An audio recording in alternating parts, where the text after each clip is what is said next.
Alors me revoilà. Donc du coup j'ai fini tout mon schéma, toutes les lignes de mon schéma. Voilà. Pardon.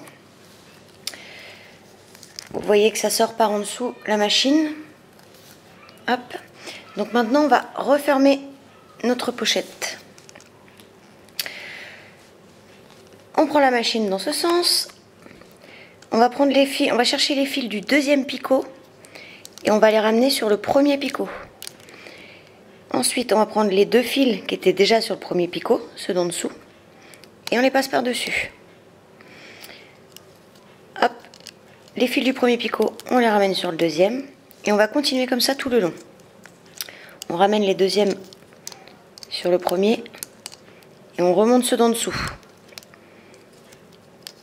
Hop, on remonte sur le picot d'après.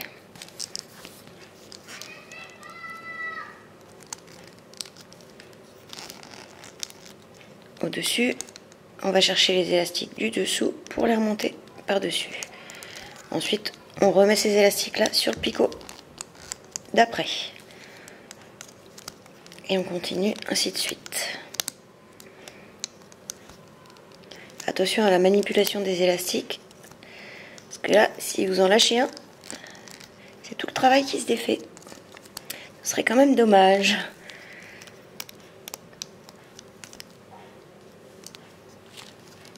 J'espère que vous voyez bien là.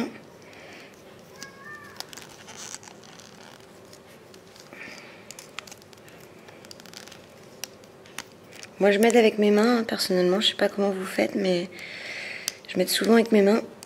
Ça peut être bien pratique. Hop. Ça m'évite surtout de lâcher des élastiques. Hop.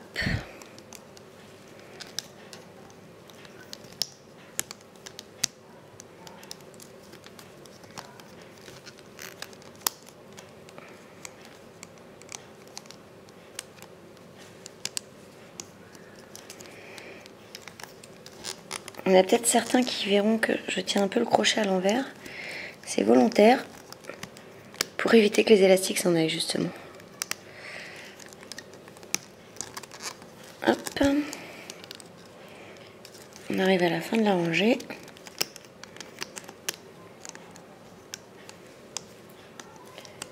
J'ai un petit peu de mal, je sais très bien faire les pochettes, mais j'ai beaucoup plus de mal à l'expliquer.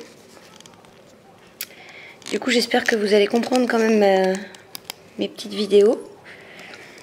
Et ben, n'hésitez surtout pas soit à me poser des questions, et puis à faire pause aussi.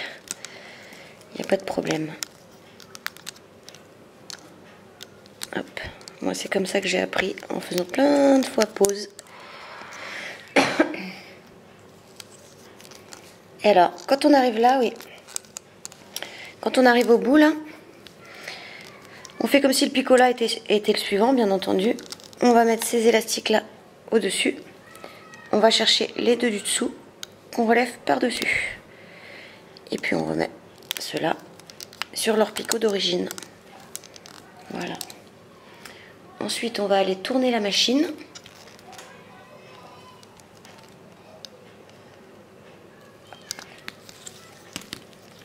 Mettez votre travail à plat pour pas que ça vous gêne.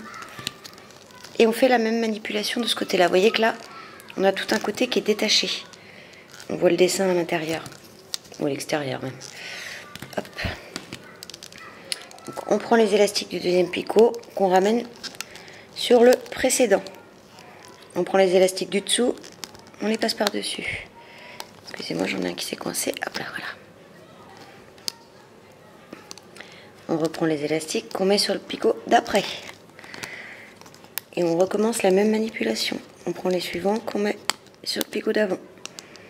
On va chercher les deux élastiques du dessous. Hop, on les passe par-dessus. Je vais pas très vite parce que d'habitude, j'ai pas cette position quand je tisse.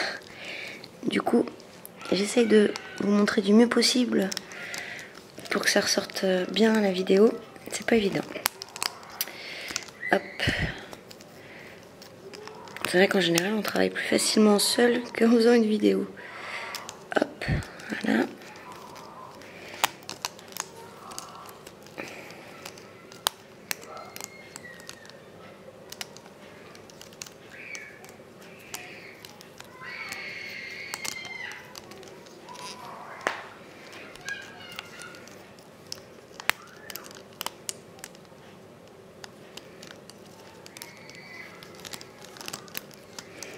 Si un jour je refais une vidéo, j'essaierai de changer la position de la caméra pour essayer qu'elle soit au-dessus de la table pour bien voir le travail. C'est beaucoup plus simple, je pense. Tous les tutoriels que j'avais suivis d'une fille sur YouTube étaient faits comme ça et c'est vrai que on voit très très bien ce qu'elle fait. C'est beaucoup plus pratique que là devant, c'est pas très simple. Excusez-moi une seconde. Hop. Alors, on arrive à la fin.